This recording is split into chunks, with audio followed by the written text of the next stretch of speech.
Hoje temos Eduardo Forlim, Rapazes, Matheus Souza, o gato de camiseta preta aqui, e o resto meninas, Andressa, Eduarda, Ingrid, Paola, Poliana e Ana Júlia, que está com esse gato de camisa preta. É irresistível, né, professor? Olha, se eu fosse uma professora também estava comigo. Tu estava com dois, o gato da O Paola. professor faz sucesso. O professor Ricardo só faz sucesso, né? Se fosse minha professora... Tá pegando 2. Tá pegando 2, professor. Tá melhor que eu. Fala sério. Até de cabelo bagunçado ele consegue Ele conquistar é todos pra ele, você viu? É. É um charme assim um que só charme, ele tem. gente do céu. Vou mudar Atrai até a luz todos. aqui. Mudar até a luz aqui, agora para ficar mais amarelo. Amarelo. Fica assim mesmo. Bom, vamos lá, meu povo. A gente está discutindo uma primeira impressão ainda de índices financeiros. A semana que vem a gente vai discutir casos concretos. Então, eu vou trazer balanços para vocês de empresas SA.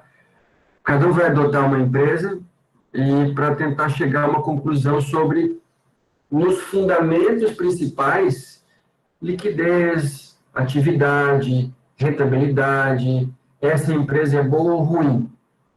Se for ruim, em que aspecto? E se for ruim, quais são as saídas que vocês, como analistas, proporiam para essa empresa seguir? Vende tal produto, aumenta o preço, vende imobilizado, faz um novo financiamento e coisas do tipo. Então, o nosso grande objetivo nesse primeiro momento, que é a análise de indicadores, é que vocês façam um panorama dessa empresa, um diagnóstico dessa empresa, identificando pontos positivos, como que vocês conseguem manter esses pontos positivos, efetivamente, ou identificando pontos negativos, como que vocês podem traçar ações para reverter os pontos negativos. Então, uma empresa com lucro muito baixo, o que é que eu preciso fazer para aumentar o lucro dessa empresa? Vou vender mais. Ou aumento o preço de venda. A gente vai começar a perceber também, isso eu quero que vocês pensem desde já, que todas as decisões, no nosso caso, financeiras, elas ou influenciam outras áreas, ou são impactadas por outras áreas, ou impactam outras áreas. Quando você fala em preço, eu não posso subir preço de uma canetada. Eu quero vender o preço mais caro do produto. A gente sabe que não é assim. Às vezes, se eu aumento muito o preço, eu perco demanda, eu perco vendas. E o que eu vou ganhar nesse preço mais alto, eu posso perder com a redução das vendas que eu tive. Então, não compensa. É a mesma coisa que quem dá desconto. Quem dá desconto, qual era o correto? Seria calcular quanto eu deveria vender a mais, para compensar o desconto que eu dou. Porque senão, se eu dou desconto e vendo menos, ou vendo a mesma coisa, não compensa. Eu vou ganhar menos para vender a mesma coisa. Então, eu tenho que pensar em cada ação que essa empresa faz, no bom e no ruim. Tá? Bom, para isso a gente vai continuar discutindo os nossos índices financeiros, tá bem? Nós vimos a análise vertical e horizontal, não é? Já vimos a liquidez, concordam? Alguém tem algum problema com a liquidez? Entenderam a liquidez ou falta alguma coisa para entender? Liquidez corrente está ok para vocês? Posso seguir? Sim, tranquilo. Tá. Vamos para a atividade, então.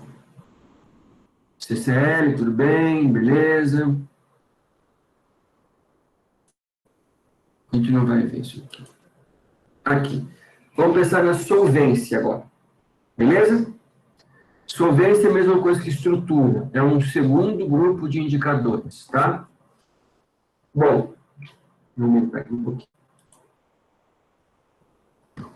Esse índice é o seguinte, ele vai medir para vocês o quanto do capital próprio a empresa investe em itens do ativo não circulante, especialmente os itens investimento, imobilizado e diferido.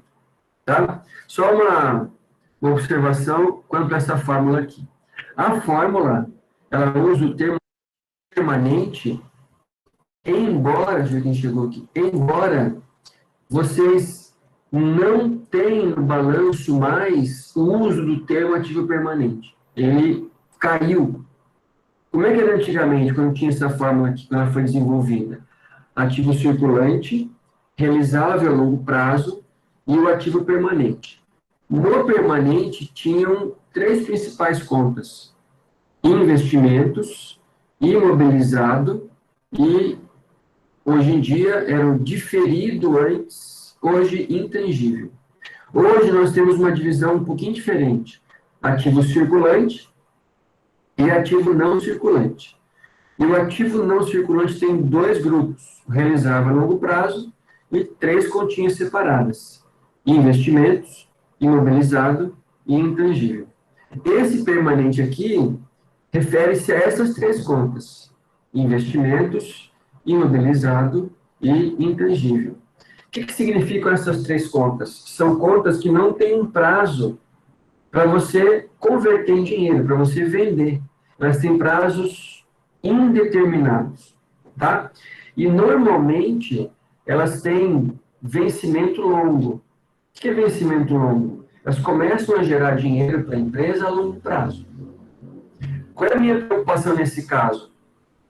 A preocupação é a seguinte: eu não quero financiar itens de longo prazo com passivos curtos. Concorda? Por que isso é ruim? Por que financiar itens que vão gerar dinheiro no longo prazo com passivos curtos? Passivo circulante, por exemplo. Porque, neste caso, eu vou precisar pagar essa conta que eu fiz antes desse ativo gerar dinheiro para a empresa. Eu tenho que fazer um financiamento e pagar antes de sacar o investimento que eu fiz. O que significa isso em termos práticos? Eu preciso levantar um outro dinheiro para pagar uma conta que eu ainda não consigo pagar. Pense nessa ideia a princípio. Por que eu comparo aqui embaixo o permanente com o patrimônio líquido? Porque o patrimônio líquido é dinheiro próprio. A empresa não tem prazo para devolver. Concordo? Então, qual é a ideia? Qual é a expectativa básica? Que a empresa consiga financiar os seus ativos de longuíssimo prazo com passivos ou com prazo indeterminado, que é o patrimônio líquido, ou, no máximo, com passivos longos, que é o exigível a longo prazo. Eu preciso pagar, mas tenho que pagar no longo prazo. Tá? Vamos tentar entender com algum desenho aqui para vocês. Pense nesse desenho aqui. Tá? É a mesma fórmula. A fórmula indica, tem essa explicação aqui, ó. Quanto do meu permanente, que é o de cima, é financiado com o patrimônio líquido. Ok? Agora, olhem aqui. Se não entender, me fala que eu explico de novo. Tentem pensar nesse balanço aqui, ó, como se fosse um quebra-cabeça Lego. Que vocês vão juntar essas partes aqui, ó. Tá? Vão juntar. Ou seja, se eu juntar essas 2 partes, se eu juntar, não dá para juntar? Dá. Se eu juntasse isso aqui, ó, dá para ver juntando? Se eu juntasse isso aqui, ó. Por que essa junção é especialmente interessante para a empresa? Porque, ó, quem financia o permanente? Patrimônio líquido. Então, todo esse dinheiro aqui do permanente, eu tenho uma correspondência de passivos próprios, que não precisam ser devolvidos, deixa eu voltar. Que não têm que ser devolvidos. O que significa isso? Que esse pedaço que sobra, aqui, ó, que é financiado pelo patrimônio líquido, é meu capital circulante próprio. O que indica isso? É um dinheiro que vai estar em passivos curtos, mas que eu não preciso pagar. Vamos tentar piorar a situação um pouco. Ó. Por que nesse caso é pior que o primeiro caso? Imagina quem está juntando os dois esferos, as duas extremidades, os passivos e os ativos. Nesse caso, pessoal, o meu PL não foi suficiente para financiar o meu permanente. Concordo? Nesse caso aqui, quem que eu vou usar também para financiar o permanente? Eu vou usar passivos de prazo longo e de prazo curto. O que significa isso? Vou pegar um dinheiro emprestado, vou financiado, vou fazer um investimento. Antes desse investimento gerar dinheiro, eu preciso pagar o que eu emprestei, para depois ganhar dinheiro com esse investimento e ressarcir as minhas contas. Então, percebem que este caso número 2 é pior que o caso número 1, porque neste caso 2, o meu PL não dá conta de financiar itens de longuíssimo prazo? Percebem ou não? Sim. Sim. Então, neste índice que tem essa fórmula aqui, ó, ela é desejável que ela seja maior que 100%, já que eu multiplico por 100, ou menor que 100%. Qual eu espero que seja maior? O permanente ou o patrimônio líquido? O líquido para cobrir o de cima? Isso, que é a primeira situação aqui, né? Então, neste caso, quanto menor o resultado desse índice, melhor. Porque eu tenho dinheiro de patrimônio líquido suficiente para bancar todo o permanente, pelo menos em perspectiva, e ainda sobra um pouco desse capital para fazer o quê? Para financiar itens de curto prazo. Isso, pessoal, é uma formulação geral. Não significa dizer que você sempre precisa comprar, por exemplo, um maquinário com dinheiro seu. Eu posso financiar esse capital? Pode. Isso é uma formulação geral. Então, este índice aqui, ou esta análise desse índice, segue um princípio geral. Vocês depois precisam ter a competência, e vão ter com certeza, para adequar esse índice a cada tipo de realidade de empresas diferentes. Quer ver um exemplo? Vocês viram que uma liquidez maior que 1, o que significa liquidez corrente? Você consegue pagar e tem uma folga, tem uma sobra. Por exemplo, eu devo 1 e tem 1,50. Eu consigo pagar e sobra um valor de 50 centavos. Eu posso ter 1 de conta para pagar e ter dinheiro 3. Também consigo pagar. Mas como é que eu vou definir, por exemplo, que minha empresa tem que ter uma sobra maior ou uma sobra menor? Ou todo tipo de empresa precisa ter o mesmo tamanho de folga? Certamente não. E como é que eu defino uma folga maior e uma folga menor? Vamos pensar num exemplo mais prático. Vamos pensar numa lanchonete, hamburgueria, restaurante, uma coisa assim. Como é que vocês geralmente pagam um hambúrguer que vocês comem lá no McDonald's? Como é que vocês pagam? Vão lá, pagam, depois pegam o lanche. Concorda? Vão lá, pagam a conta e depois, e só depois que a conta está paga, eu pego o meu lanche. Esse tipo de empresa tem problema com inadimplência? Muito difícil, professor, não tem não. Não tem, né? Só se o cara clonou o cartão, porque ou você paga em dinheiro, ou paga em cartão, e ninguém usa cheque hoje em dia, então praticamente zero. Se eu tenho um negócio que tem praticamente zero inadimplência, eu preciso manter uma liquidez muito alta? Tem que ter uma folga muito alta? Não. Eu posso não vender, é outra história. Mas se eu vender, eu recebo. Agora, uma empresa que vende móveis, e vende móveis planejados, e parte dessa venda é feita com talão de cheque. Então, como uma compra maior, você pode não querer usar todo o seu cartão para pagar lá um jogo de jantar. Vai dar cheque. Quem recebe com cheque pode ter uma inadimplência mais alta que o McDonald's? Pode, porque o cheque pode ser devolvido. O cheque pode ser sem fundo. Então, esse tipo de negócio precisa manter uma folga um pouco mais alta. Tá ok? É a mesma coisa esse índice aqui. Empresas que precisam imobilizar muito dinheiro podem não conseguir ter essa situação aqui. E podem precisar ter essa aqui. Porque investem muito em itens de longo prazo. Pensem, por exemplo, a usina hidrelétrica de Itaipu. É uma mega empresa. A usina de Itaipu precisa ter balanço patrimonial? Precisa.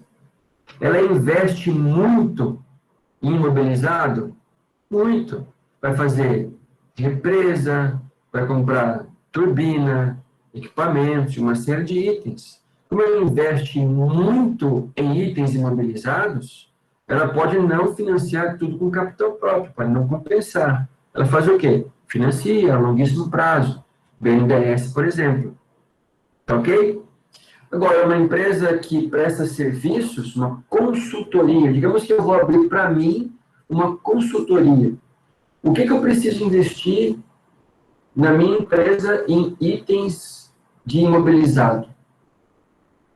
No máximo uma mesa, ou algumas mesas, umas 2 ou 3 mesas, no máximo uns 2 ou 3 computadores, né? No máximo uma impressora, e só. Então, alguns tipos de negócios podem, por investir pouco em imobilizado, ficarem mais próximos dessa condição aqui. Ok? E alguns outros tipos dessa condição aqui. O que não pode acontecer? Mesmo empresas do mesmo ramo ter condições muito distintas. Aí é um problema. Então, se a minha fábrica de móveis consegue ter uma boa relação capital próprio e terceiros, e a minha concorrente não, de repente é um problema da concorrente. E se eu consigo, em tese, como estamos no mesmo ramo, todo mundo deveria conseguir também. Ok? Então, esse índice aqui, quanto mais eu ter de dinheiro no patrimônio líquido em comparação ao permanente, melhor para a empresa. Ok? Aqui existe uma pequena variação desse índice. E que variação que é essa? Eu incorporo um passivo longo. E o que eu espero com esse passivo longo? Eu espero que, com esse passivo longo, eu consiga financiar o permanente usando somente esses 2 passivos aqui. E por que isso é bom? Eu espero não precisar usar nenhum passivo circulante para financiar itens de longo prazo. Por que isso é ruim? Daí eu teria que financiar, investir, pagar e depois sacar esse investimento. O que não é bom para nenhum negócio. Tá? Então, vou voltar aqui. Essa variação do primeiro índice, ela é potencialmente pior se tiver uma relação aqui maior que 100%. O que significa? Que a empresa está usando passivos de curto prazo para financiar itens muito longos, o que não é nada bom. Nesse caso, a empresa certamente estaria financiando para cobrir dívidas. Então, ó, eu tenho que pagar uma conta amanhã, mas não tem como. Faço um empréstimo para pagar essa conta. Então, eu vou assumir um outro financiamento para bancar o que já existe. O que é especialmente danoso para qualquer negócio. Tá? Por isso que eu digo, por isso que a teoria diz que esse é um índice que mede uma família, que mede a solvência da empresa. Você vai conseguir bancar o que você fez de investimentos ou não. Então, ele complementa a liquidez. Ok? Para frente. Se eu entender alguma coisa, só falar que eu explico de novo. Lembrando que vocês ainda não viram nenhuma conta pronta, nem fizeram alguma, nem foram para um balanço real. A gente está vendo uma primeira dose de teoria, depois aplicar isso sozinhos, vocês sozinhos, depois coletivamente. Tá ok? Esses dois são mais fáceis de entender. Esse aqui é o tamanho da dívida que eu tenho. Endividamento geral. Não importa saber se eu devo mais a curto prazo ou a longo prazo nesse índice. Não é que não importa, eu não consigo saber, por meio desse índice aqui, se eu devo mais a curto prazo ou a longo prazo. Eu sei quanto eu devo no total. Nesse caso aqui, pense o seguinte, ó. Pense o seguinte, eu vou montar uma empresa com R$1.000, tá? Desses R$1.000, eu tenho na minha conta para investir na empresa R$600 e vou financiar 400. Vou investir 1.000 na empresa, tenho 600, vou financiar 400. Quanto é meu endividamento em porcentagem? 40%. Porque de todo o dinheiro que eu usei para investir no negócio, eu financiei 40%. Mas qual que é o prazo desse financiamento? Eu não sei por meio desse índice aqui. Ok? Tá? Bom, então, quanto maior for a porcentagem que você encontra, o que significa? Que a empresa tem endividamento mais alto. O máximo que eu consigo chegar para uma empresa equilibrada é 100%. Concordam? De todo o dinheiro que eu usei, eu comprei com dinheiro de terceiros. Tá bem? Dá para piorar? Dá. Tá? Mas vamos pensar que não piorei tanto. Como é que eu avalio esse indicador? Eu vou avaliar, nesse caso, 3 coisas da minha dívida. Dívida nem sempre é ruim. Concorda? Dever não é ruim por excelência. O que é ruim é você ficar inadimplente. Mas se eu tiver um bom objetivo para essa dívida, se eu tiver um custo bom, equilibrado, baixo, e um prazo, tentando ser um prazo mais longo, sem aumentar muito juros, essa dívida pode ser muito boa. Por exemplo, eu vou financiar mais máquinas para a empresa. Financiei, não paguei ainda. Comprei as máquinas, produzo mais. O que eu produzo além das máquinas que eu tinha, eu consigo pagar tudo que eu financiei, mais os juros. E depois de eu pagar tudo, o que sobrar é lucro para o negócio. Então, nem toda dívida é ruim. Mas devido no Brasil, a taxa é muito alta de juros. É muito caro. Dever. Já foi muito mais caro, hoje é um pouco menos. Tá? Exemplo. É um exemplo antigo. Eu montei esse slide aqui no ano passado, 2020. Mas foi a única tabela que eu encontrei pronto, né, calculadinho, de um mesmo ramo. Então, esqueçam por enquanto o prazo para se concentrar no resultado. Essa empresa aqui ainda existe hoje, tá? Ela passou por um momento ruim, mas ainda existe. Lá em 2010, ela tinha 99% de endividamento. O que significa isso? De todo o dinheiro que essa empresa usou, ela devia 99%. É bem alto. 97, 94, peguei as 10 mais endividadas. A menos desse grupo de 10 devia 89%. De cada 100, ele devia R$ 89,20. De cada 100 do primeiro, devia R$ 99 reais. Então, não tem muita folga para bancar. Tá? Não tem muita folga. Perguntinha assim, para tentar pensar na prática. Pode existir um caso que eu devo mais que meu patrimônio?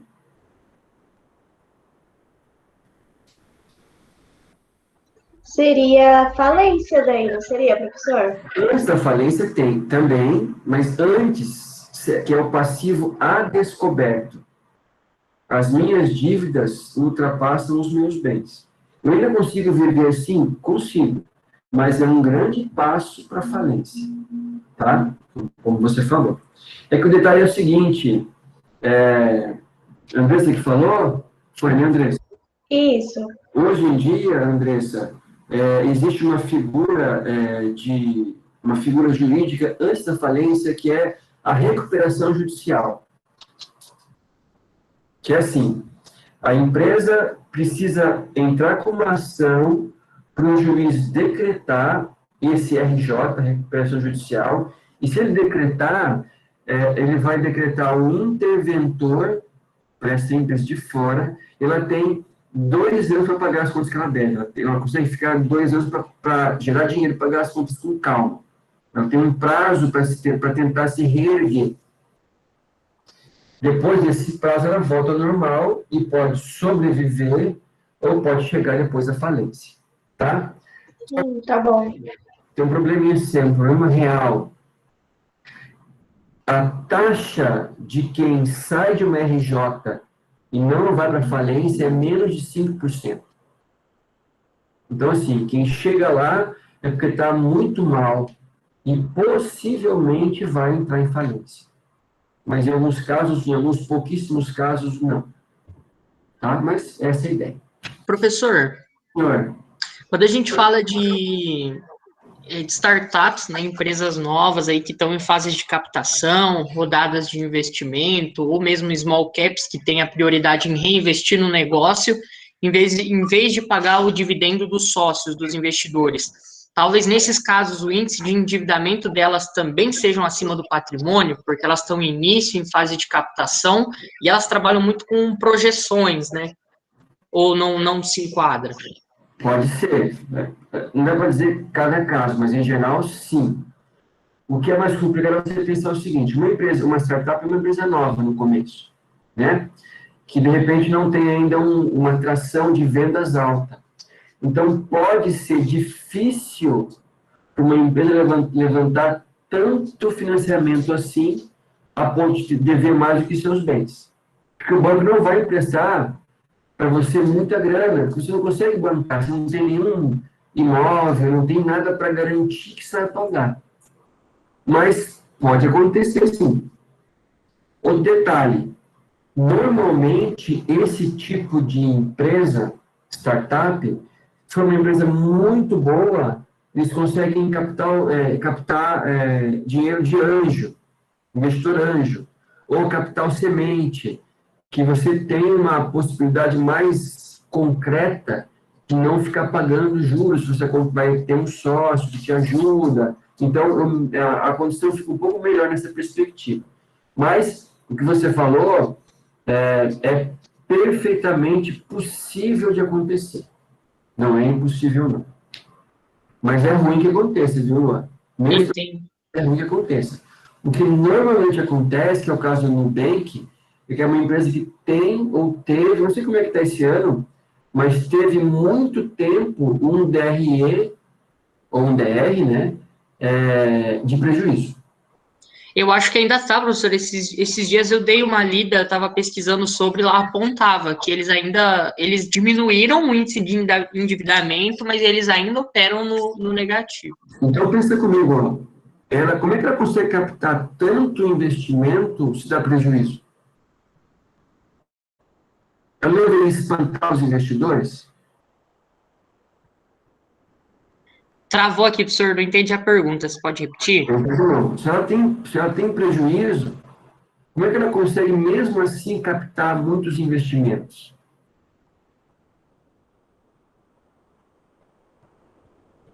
Travou de novo? Não, agora eu entendi, eu estou pensando. Eu acredito, professor, que seja mais a questão de investir na ideia, né, no modelo de negócios, pensando lá na frente, assim, que é algo inovador, algo disruptivo. Não pela matemática em si, né, pelos resultados, mas pela ideia, pela projeção de futuro. Isso, porque a perspectiva é positiva. Quem investe também na perspectiva dessa empresa melhorar, tá? Mas certamente passa por dívida. Porque se eu começo a dever muito, tudo que eu ganho, eu acabo perdendo com juros de dívida cara, tá? Isso que não é muito bom também. Bom, mas e se eu quiser, seguindo aqui os meus indicadores, fazer uma simples comparação, isso aqui não é muito usado, tá? Mas é um padrão de comparação. Para ver quem que é maior, se é o meu dinheiro, PL, não é? Ou o que eu devo. Aqui dentro, quem que está dentro do exigível total? Passivo circulante mais exigível a longo prazo. O que você espera, geralmente? Eu espero que o dinheiro próprio seja maior, igual ao de terceiros. O que significa quando isso acontece? Que a empresa não depende muito de capital de terceiros e é mais fincada em capital próprio. Que também tem custo, mas não preciso devolver num prazo muito curto. Eu devolvo se eu quiser. Tá? Então, só para vocês saberem que existe sim isso aqui. Agora, vamos pensar em termos de análise.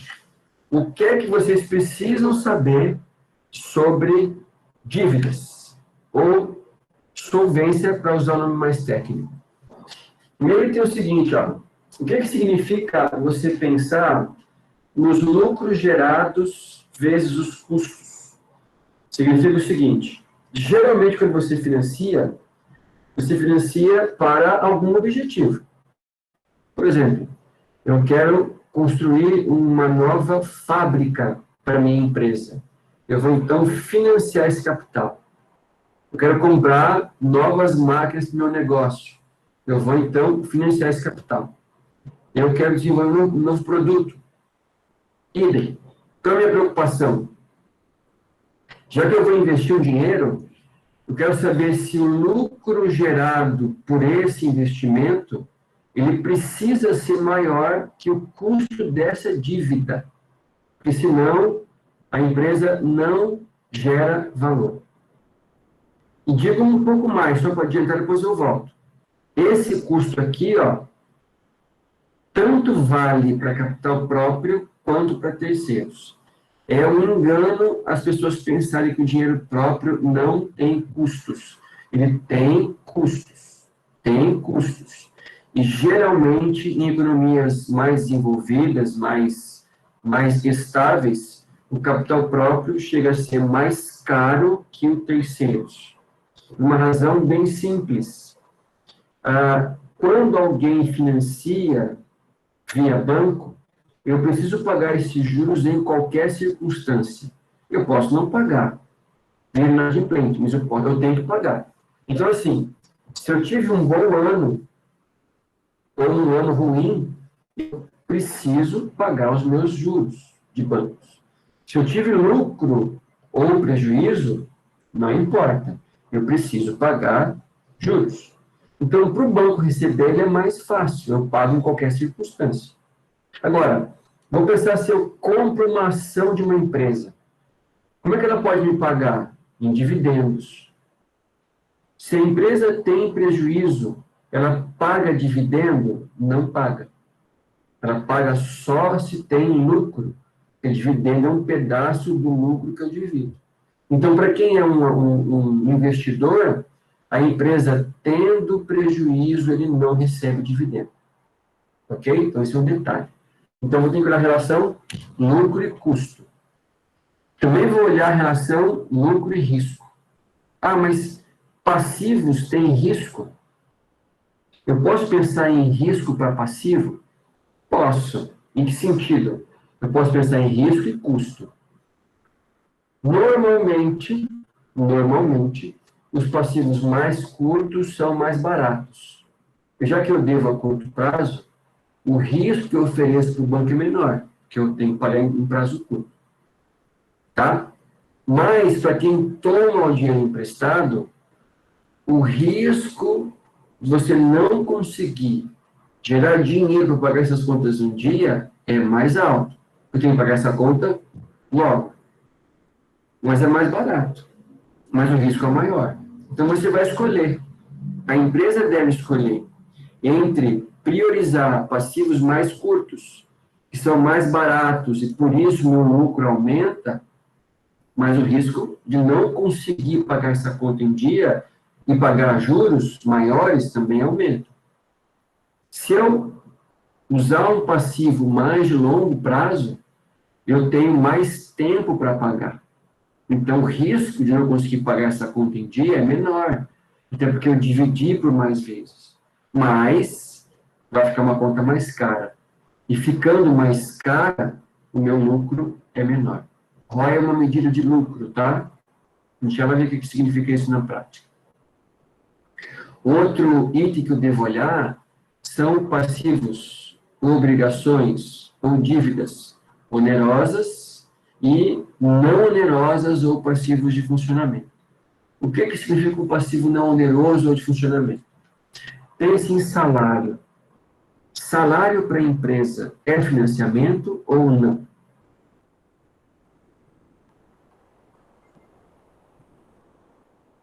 Não, professor. Onde ele fica no balanço da empresa?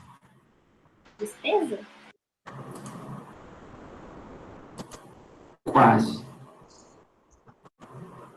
Salário em qual grupo de conta?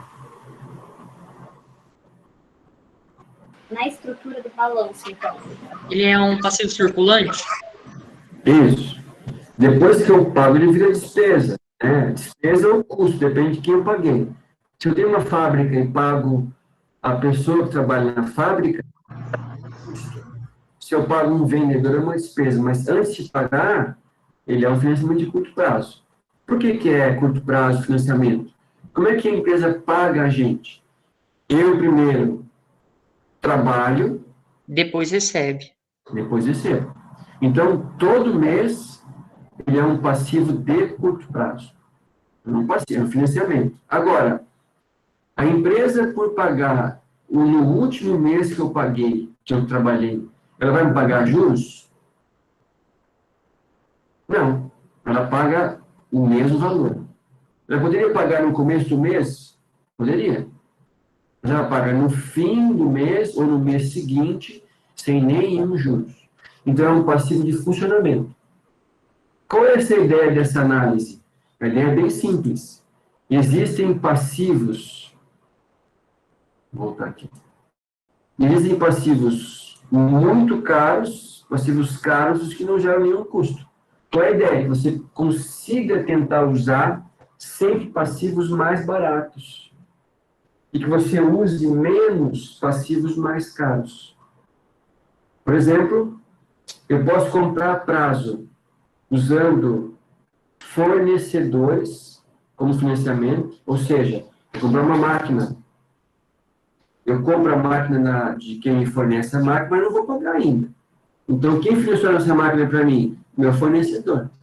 Ou eu pego o dinheiro do banco, financio do banco, dinheiro, pego o dinheiro e pago a máquina à vista. Qual eu pago mais juros? Banco ou fornecedor? De modo geral, eu pago para o banco. Porque o banco não tem muito a preocupação, como um fornecedor tem, de que eu cresça junto. O banco não empresta para mim, vai emprestar para outro. Tá? Então, tem que pensar nisso, usar passivos mais baratos. Dicas de passivos mais baratos. Todo mundo conhece o que é uma debênture? O que é uma debênture? Debênture é como se fosse uma nota promissória, mais de uma empresa privada. Ou seja, eu tenho uma empresa, vou até voltar para você. Eu tenho uma empresa, quero levantar um capital. O que eu posso fazer? Eu posso fazer para vocês um título Por exemplo, ó,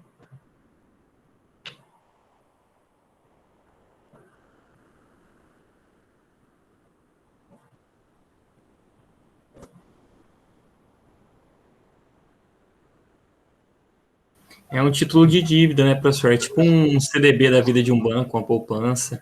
isso, só que é de empresa privada. É uma empresa privada não bancária. Quem que falou isso agora?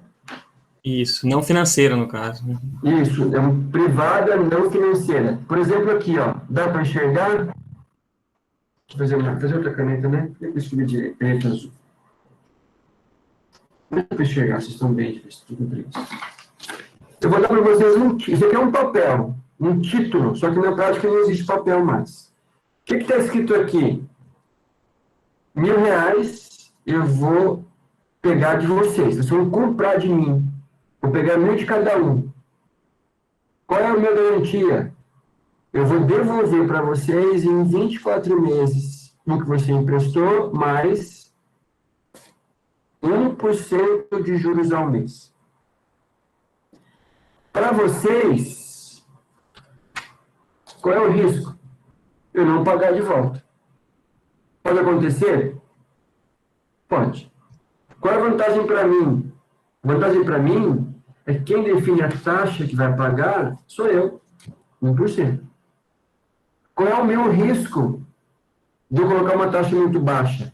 Nenhum de vocês decidir comprar, porque acho que o risco que eu ofereço para vocês não compensa a taxa.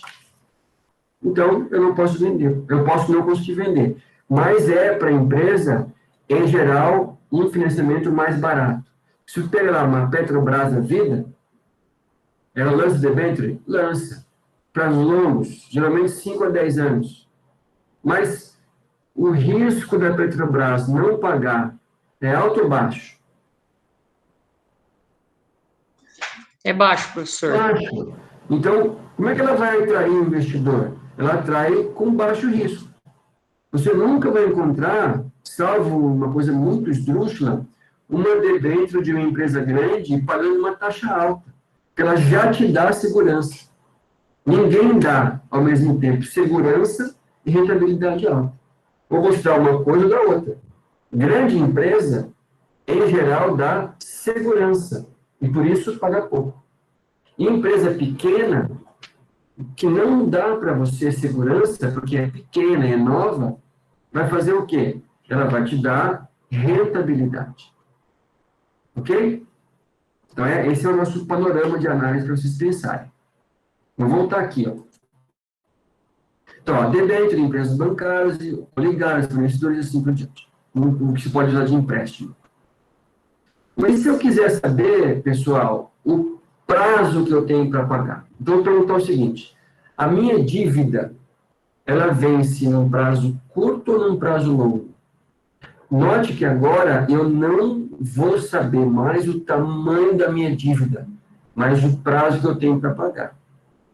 E a outra fórmula. Na primeira fórmula, lá do endividamento total, vou voltar lá, ó, tentem gravar, aqui, ó.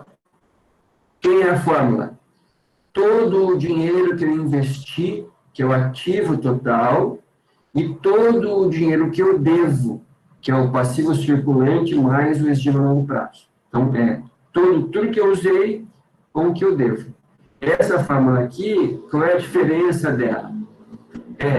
Embaixo, todo o dinheiro que eu devo, e aqui em cima, o que eu devo no curto prazo. Então, a porcentagem que eu encontrar aqui, o que significa? Se eu encontrar lá 10%, eu devo 10%? Não. De tudo que você deve, que eu não sei quanto é, só olhando essa fórmula aqui, você deve 10% no curto prazo. Os 90 restantes, quem são? Obrigações de longo prazo. Tá? Por exemplo, eu tenho esse pedaço passivo aqui, só nos grupos. Então, tem 650 investidos no ativo. Minha pergunta é a seguinte, quanto eu devo? Quanto eu devo em porcentagem? Eu devo 23% de passivo circulante e eu devo 31% de longo prazo. Quanto que dá? 54. Então, se você pegasse pela fórmula 150, que é o passivo circulante, e dividisse por 350, que é a soma dos dois, dá um pouquinho mais da metade, 54. Então, você deve mais a curto ou a longo prazo? Desculpa, eu devo no total... Desculpa, fiz errado. Confundi. O 54 aqui é tudo que eu devo ao todo. Então, 350, quando você compara com 650, é um pouquinho mais da metade. Então, de todo o dinheiro que você usou, que é 650, você deve 350, o que equivale a 54%. Tá? Se eu não tivesse pintado esses dois pedaços aqui, eu ia ter um bloco só de 54% de dívida. Como é que eu sei isso aqui? Eu sei porque aqui eu fiz uma análise vertical, que é dividir 150 por 650 vezes 100, 23. 200 por 650 vezes 100, 31. 300 por 650 vezes 100, 46%. Então, aqui eu tenho 46% de capital próprio, esse pedaço meio verde aqui, e 54% de dinheiro de terceiros. Tá? Por que que esses números aqui são diferentes? Porque aqui, gente, é outro índice. Que índice que é esse aqui? É o índice da composição do endividamento. Ou seja, quanto eu devo ao todo? Em dinheiro. Eu devo ao todo R$350. Desse dinheiro, desse 350, quanto eu devo no curto prazo? Bom, de 350 eu devo 150 no curto prazo. Mas quanto dá em porcentagem? Dá 43%. Como é que eu achei 43%? 150, eu vou dividir por 350. Tá? Bom, se eu devo 43% no curto prazo, a diferença para 100 qual é? 57%. Isso quem é? É o 300, que são obrigações de longo prazo. Não deu 46 porque minha base aqui foi outra. Não foi 650. Foi a soma desses dois. Tá? Então, ó, a empresa deve 54%, e deste pedaço aqui, do que eu devo, 43% é a curto prazo e 57% a longo prazo. Tá? Quais seriam as vantagens de dever a curto prazo? Ou de concentrar as obrigações no curto prazo? Quais seriam as vantagens? Taxas mais acessíveis? Taxas mais baratas, você gasta menos. Qual seria um possível problema de dever muito a curto prazo? Não ter suficiente para pagar? Não conseguir pagar em dia, porque as contas não param de vencer, eu posso não vender direito, pode ter uma pandemia pela frente, e eu posso estar com o comércio fechado, e a conta está vencendo, não consigo pagar. Então, eu tenho que equilibrar. Gasto menos com juros, mas corro um pouco mais de risco. Então, o bom seria dever mais a longo prazo? Qual é a vantagem de dever a longo prazo? Vantagem. Segurança. Eu tenho um prazo maior para pagar.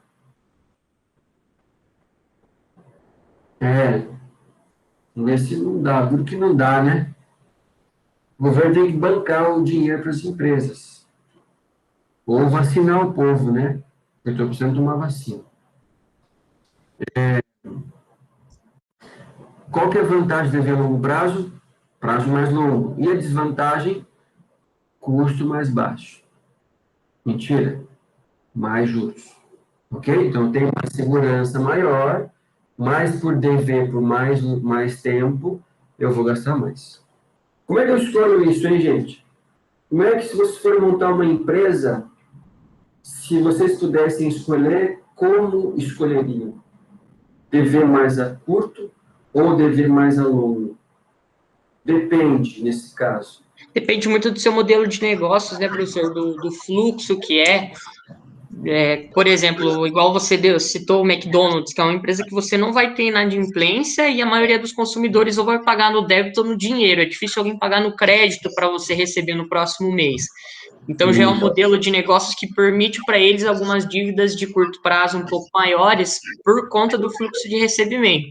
Agora, você pega aí uma Renner, uma Riachuelo, uma C&A, que trabalha muito com cartão, é um público de renda menor, então é diversas parcelas, e aí nessas empresas entram até modelos de, não modelos de negócio, mas fundos de direito creditório, porque você faz um sistema de antecipação de recebíveis para essas empresas, porque o modelo delas permite com que elas tenham recebimentos a longo prazo e às vezes trocam um pouco ali do dinheiro que elas recebem pelo risco de não receber, né? Então, tem que avaliar muito bem também qual que é o fluxo de recebimento, qual que é o seu modelo. Isso. E é isso que cada um precisa fazer no futuro, que é pegar uma ideia geral e aplicar em cada caso. A nossa regra aqui é sempre uma regra geral. Cada um tem que aplicar no seu caso específico, senão não dá para usar uma regra geral em todos os casos que não vai dar certo. Tá? Vamos adiante, mais um pouquinho. Tudo bem, endividamento, numa boa? Tranquilo. Sim, de boa.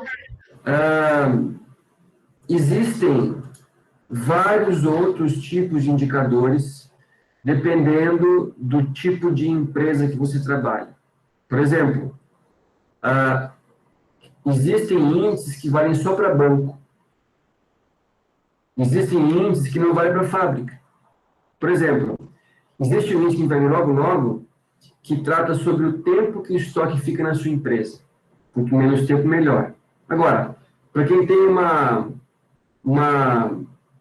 loja que conserta celulares, ele tem muito estoque? Quase nada.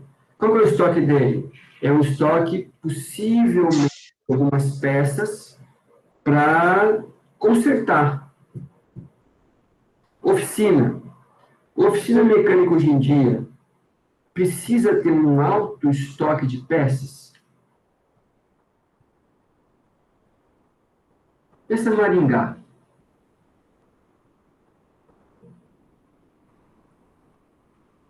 Professor, eu acredito que não. Por que não? Porque esses dias eu estava conversando com um rapaz que trabalha com mecânica, e o serviço de distribuição de peças hoje é muito mais desenvolto, então as mecânicas focam mais mesmo na prestação de serviço, né? Então eles precisam acumular estoque. E se ele pede uma peça, chega na hora, o cara entende de moto, tá? De quem vende só peça. Então, não faz sentido para uma oficina calcular PME. Por quê? Porque o ramo é diferente. A mesma coisa nesse slide aqui que vocês estão vendo de novo. Tá? Alguns negócios demandam índices diferentes. Nesse item 2, a ideia de quem desconta muito duplicata. Eu vendo muito a prazo, preciso levantar um dinheiro agora, não quero financiar, vou lá no banco e vou adiantar duplicata. Eu entrego para o banco duplicata, ele me adianta o dinheiro com um pedaço a menos. Mas o risco da duplicata continua sendo o mesmo. Se eu não recebo, não importa para o banco quer a parte dele de volta, tá? Ele não vai ficar com esse mico na mão. Tudo bem? Tá. Outra família agora. A gente vai ver mais essa e mais uma família antes de pensar nos casos concretos, tá? Mas adianto para vocês o seguinte, ou tranquilizo, ninguém vai decorar fórmula. Nenhum, zero decorado. Mas tem que saber quando e por que usar. Mas decorar, não vou chegar nesse nível de insanidade, tá?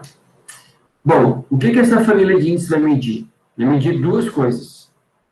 Vai medir velocidade que você renova o estoque, que você recebe as vendas a prazo que você fez e que você paga as suas contas. Essa velocidade ela é medida em dias. ou em vezes. Quantas vezes eu vendo estoque por ano? Quantos dias tem cada vez dessa? Então, índice de atividade. Tá? Então, não vai ter nessa família aqui medidas de dinheiro, investir muito ou pouco nisso, não sei. Dá para saber quanto eu investi em estoque por esse índice? Não dá. Eu sei quantos dias o estoque fica parado na empresa. Quanto eu tenho de estoque, eu sei, mas não por esses índices. Tá bem? Vamos lá. Primeiro é o PMP. PMP é o período médio de pagamento. Sempre é um prazo médio. Porque eu posso pagar algumas contas à vista, eu posso pagar algumas contas em 10 dias, 30 dias, 90, em 24 meses. Não importa. PMP é o período que leva em conta a média de tudo que a empresa precisa pagar. É um tempo medido em dias. Ok? Fórmula.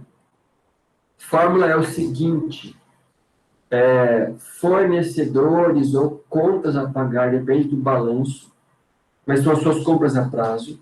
Eu vou dividir pelo montante de compras que eu fiz no período do balanço patrimonial. Então, notem que essa informação, montante de compras, não está em nenhum lugar, sim, disponível para você ter acesso. É uma informação interna. No balanço tem o que você vendeu, que é o CPV. Tem o quanto você tem no estoque, mas não o quanto comprou naquele período. Tá? Normalmente, você tem uma estimativa por essa fórmula aqui. O que é o CMV? Custo da mercadoria vendida. Então, o que vendeu, mais o que ficou, menos o que você comprou. A diferença é o que você comprou nesse período. Mas ainda assim é uma estimativa. Qual que é o ideal para você calcular o PMP? A empresa sabe quanto comprou em 2020, por exemplo. Ela sabe. Não está no balanço? Não, mas ela sabe. Eu tenho que buscar a informação correta. Tá? Esse 360 aqui, ou 365, ele é da fórmula. E ele vale quando o meu balanço for anual. Porque eu preciso transformar esse montante aqui que está em dinheiro numa média diária, mensal, ou qualquer outro tempo. Como eu quero trabalhar com dias, quantos dias o estoque fica na empresa, eu vou transformar essa grandeza em dias, montante de compras diários. Então, ou vocês encontram livros por 360 ou por 365, não importa. Tá? Não importa. Beleza? O que esse índice me dá de informação? Ele me dá de informação quanto tempo a empresa demora, em média, para pagar o que ela já comprou. Tá? De modo geral, a gente vai supor, por enquanto, que não existe muita diferença de custo de juros de um tempo curto para um tempo longo. Se essa condição se perpetuar, é mais desejável dever a curto ou a longo prazo? A longo.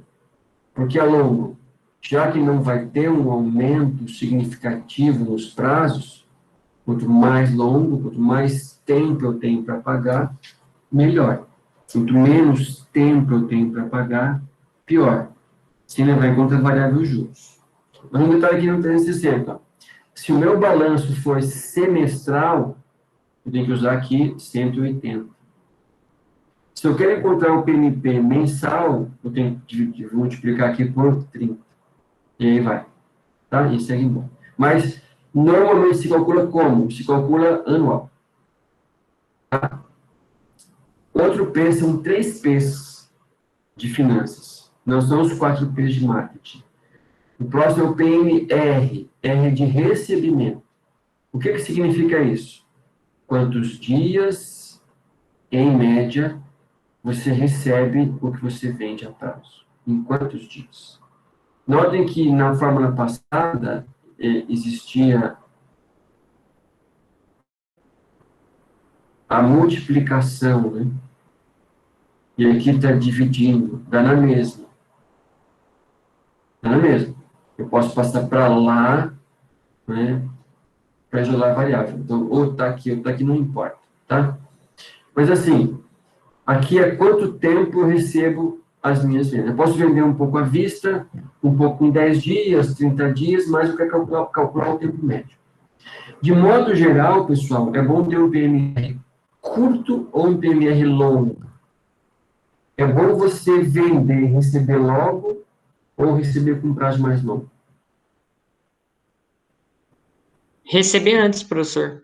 Porque o índice de inadimplência, ele reduz, né, quando você recebe mais rápido. Isso. E eu posso pegar o dinheiro e fazer alguma outra coisa com ele. O dinheiro chegou, mas eu posso adiantar um pagamento, eu posso comprar um novo lote de estoque, e assim vai. Mas, assim, sempre é bom receber antes? Nem sempre.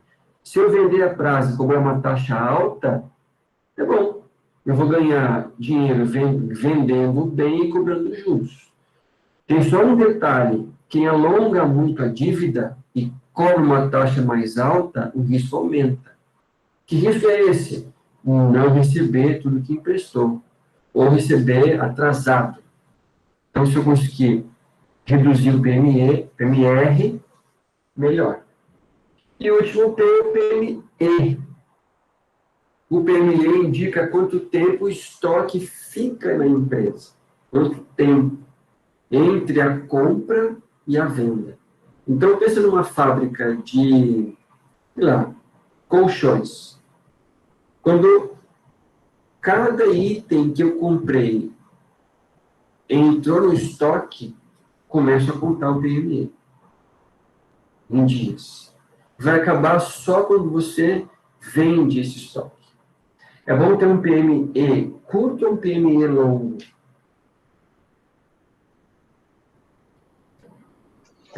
Curto, professor, significa que daí está girando mais, você está conseguindo vender mais.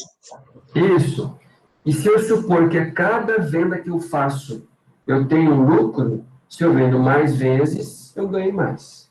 Tá? Agora, pode acontecer de empresas do mesmo ramo, a que vende menos vezes faturar mais?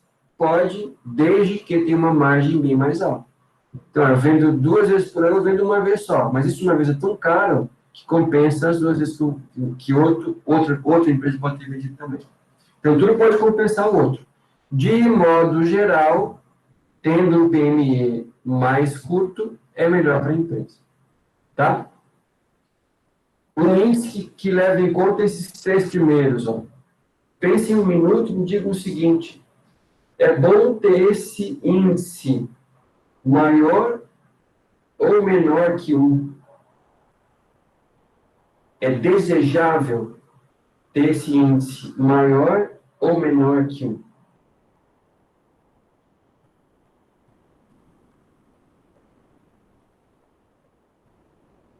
Ninguém se habilita?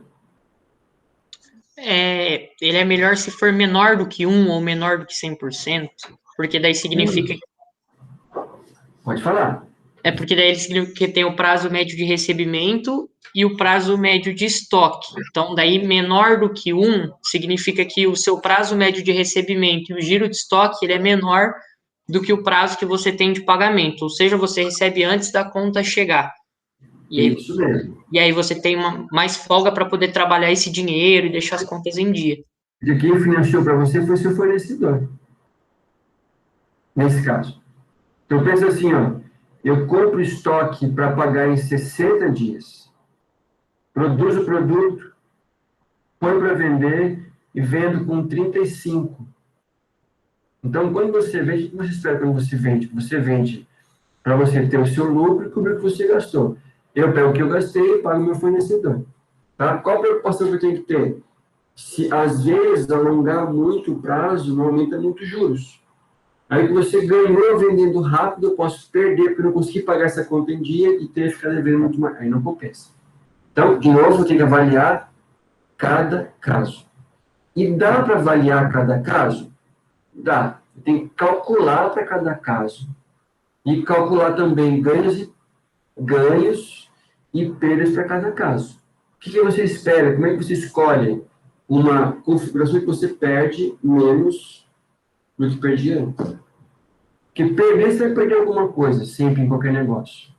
Ah, posso ter inadimplência zero? Até pode, mas compensa só vender com cartão o dinheiro para zerar inadimplência? Às vezes não compensa. Compensa ter um pouquinho de inadimplência a perder muito as suas vendas. Então tem que avaliar de novo cada caso. Aqui é bom que seja menor que 1, de preferência. Nem todo ramo consegue fazer isso aqui. Uma vez eu conversei com um aluno meu que tinha um posto de gasolina. Isso 5 anos atrás. Ele falou que naquela época era o seguinte: você comprava o combustível ou pedia e pagava antes de chegar. Como se fosse um Mercado Livre. Que é ruim. Porque eu tenho que pagar, bancar um dinheiro, não sei de onde, financiamento, capital de giro, ou você juntou todo ano um pouco, para chegar no fim eu consigo bancar tudo direitinho. Tá? Agora, vamos tentar juntar tudo isso aí para ir para a última etapa. Como assim juntar? Vamos pensar que a empresa tem, depois eu volto aqui, são definições. Ela tem 4 grandes ações ao longo de um ciclo. Pense em uma fábrica. Ela tem 4 grandes ações. Exemplo. Ação número 1. Vou comprar matéria-prima. Número 2. Eu vou pagar o meu fornecedor. Número 3. Eu vou vender para o meu cliente. Número 4. Eu vou receber pela venda. Sempre está nessa mesma ordem? Nem sempre. Eu posso pensar numa empresa que recebe antes de produzir alguma coisa?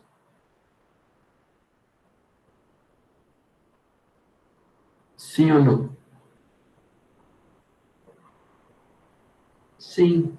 Sim, professor. Quem Normalmente trabalha... empresas que produzem por encomenda. Isso. Eu faço encomenda, pago a encomenda, ela vê se o dinheiro chegou, ela começa a produzir. Se não chegou, não produz. Então, nesse caso, esse ato aqui, ó, o último ato, está no primeiro. Eu começo vendendo, uma coisa que nem existe. Aí eu vou ter que comprar matéria-prima, produzir, pagar, entregar, acabou. Então, esse é o ponto interessante.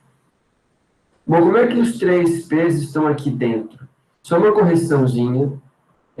O livro que eu usei para pegar essa figura, ele chama PMR de PMC, que é cobrança.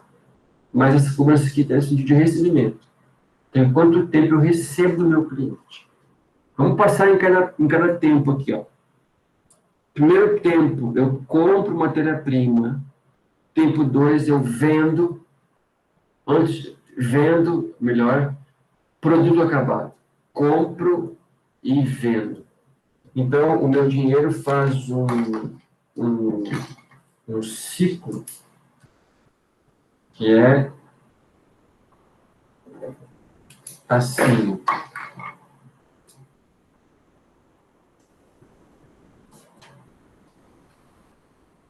Ele tem 2 sentidos. Mas estou com uma caneta bem ruim aqui.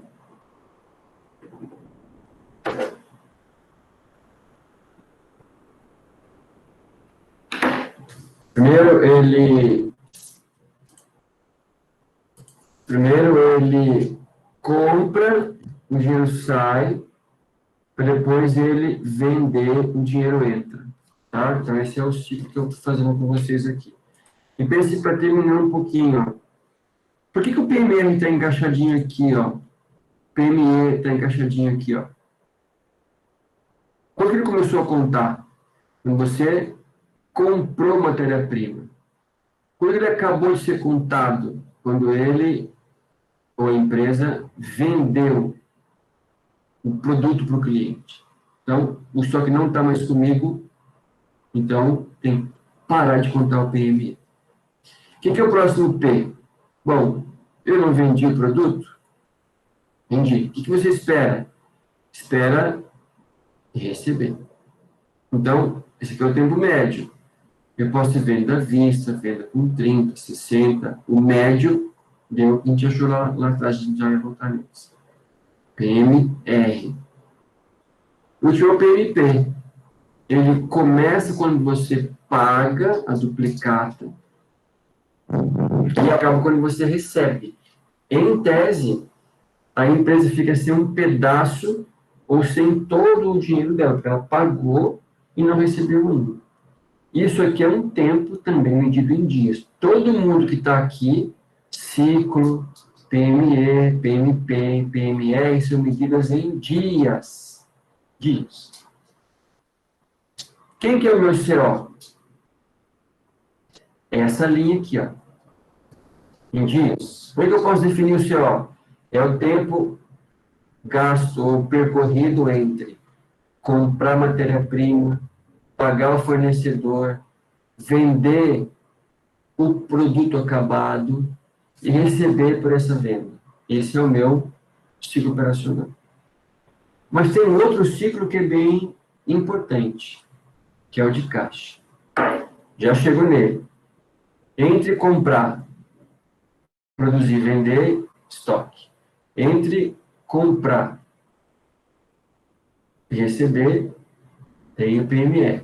Desculpa. Entre vender e receber, começa a contar o PME. Então, se eu somar o PME mais o PMR, eu tenho o meu ciclo operacional.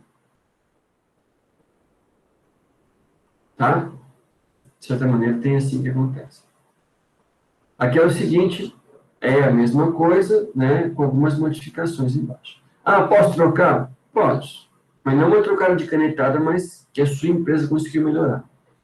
Agora, a pergunta para a gente pensar é a seguinte. Dos ciclos, período operacional, período para comprar, produzir, vender, receber. Ciclo de caixa, tempo sem dinheiro. É bom ter ciclos longos ou curtos?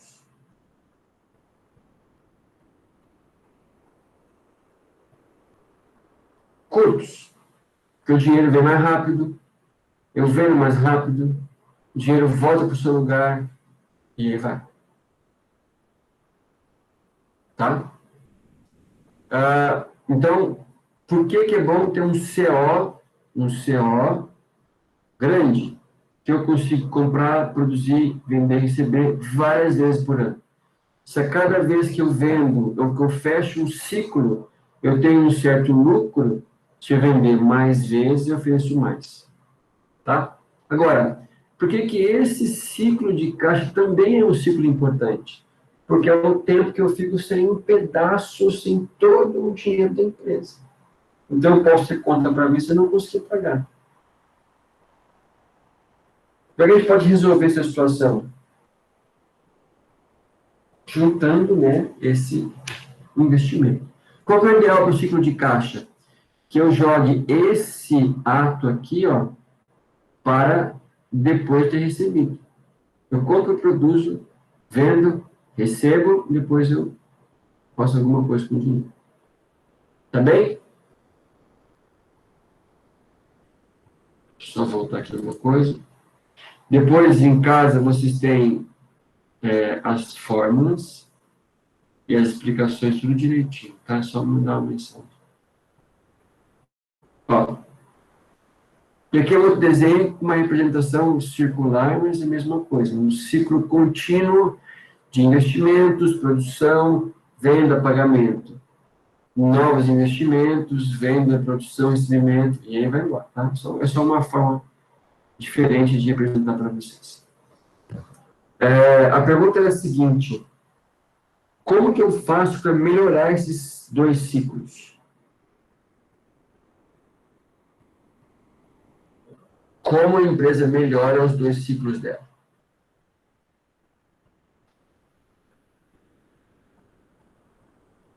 Quais ações? Se eu tenho uma fábrica, eu tenho que tentar. Uma ideia bem simplista e errada, porque não tem profundidade. Vamos pensar assim, eu tenho que vender mais rápido, receber mais rápido e pagar com mais prazo. Isso é o que todo mundo quer. Agora, quando que isso se concretiza nesses casos? Você discute isso melhor. Tá bem? E aqui a ideia de exigências de capital, né? Por exemplo, todo mundo consegue calcular qual seria o gasto mínimo mensal? Quanto você gasta por mês, pelo menos? Olha, pelo menos eu gasto por mês R$1.000. Pelo menos. Posso gastar mais? Pode, eu não posso gastar menos. Tá? Aqui uma explicação para a gente terminar é a seguinte. O que esse gráfico quer dizer nessa parte? Que existe uma exigência mínima de 13,5. Eu sempre preciso ter pelo menos, R$135.000, que é o mínimo que eu vou gastar. Posso gastar mais e não chegar ao teto? Pode. Mas o mínimo é esse. Tá? O mínimo é esse. Mas o valor, né, ele é sazonal, não é uma variável fixa. Ele pode variar com o tempo. Essa variação quem é? Sazonalidade. O que não pode acontecer? Ele passar, não ter o mínimo para segurar, não ter o que segurar com o mínimo, ou não ter como investir o dinheiro. Passos bem complicados. Análise. Calcular o montante para sustentar o ciclo de conversão de caixa do faz. Uma postura mais agressiva para financiar o capital. A gente já tinha visto antes. O agressivo usa mais passivos de curto prazo para tentar ganhar mais dinheiro com custos menores. O conservador, ao contrário, ele vai buscar longos prazos para poder, né, ser mais seguro, mesmo que isso represente um custo maior para ele. Essa é a análise. A gente vai fazer mais e mais, tá? Agora tem uma proposta aqui para a nossa análise, para a gente fazer e discutir com mais calma, tá? A gente vai finalizando aqui. Como que vocês viram que é bom ter um CO menor, um ciclo de caixa mais curto, você consegue produzir, comprar, produzir, vender, receber mais vezes por ano. Tá? Esse é um detalhe. Do mesmo modo, o de caixa. Agora, como que eu reduzo o ciclo operacional? Eu tenho que tentar melhorar os ciclos que o compõem. É o PME e o PME. Se eu somar os dois, eu tenho meu CO. Tá? Então, essa é a perspectiva. E aqui, ao mesmo tempo que eu consigo melhorar o CO, porque a fórmula tem o CO no meio, eu consigo receber mais rápido, eu fico menos tempo sem dinheiro. Porque você consegue fazer o dinheiro girar mais rápido. Então, o dinheiro girando mais rápido está sempre no seu caixa. Não é assim, mas eu posso usar um pouquinho. Entre chegar e usar, está no caixa, pago uma continha aqui, uma continha ali, recupero o dinheiro e vou vivendo ali. Tá? Alguma pergunta até aqui, gente? Sem problema? Então, ó. Tranquilo, professor. Vou dar uma tarefa para vocês. Tarefa bem interessante. No capítulo 2:12 para frente. Vou mostrar a página aqui para vocês.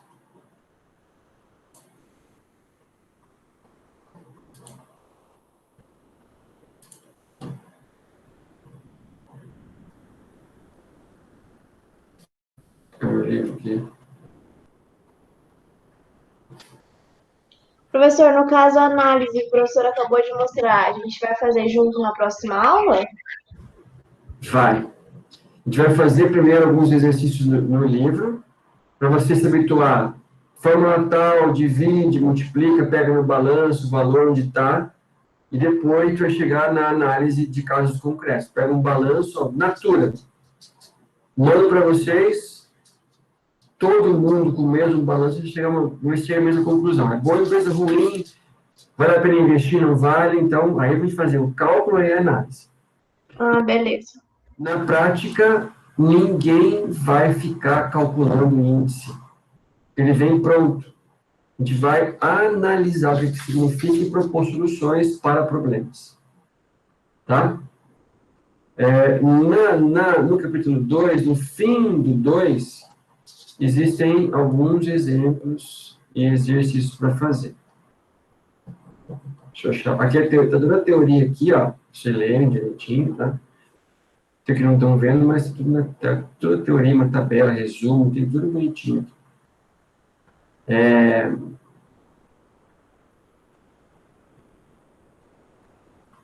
Página, deixa eu compartilhar agora.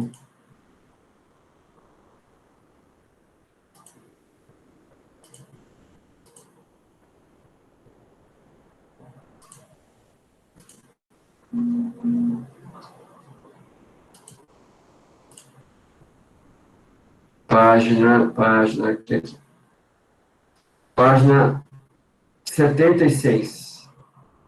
2:12, começando. Note que não tem nenhuma conta para fazer. É só análise. Tá? E aí vai. A gente vai fazer alguns dos mais difíceis juntos. Passo a passo. Analisando juntos. E assim, ó.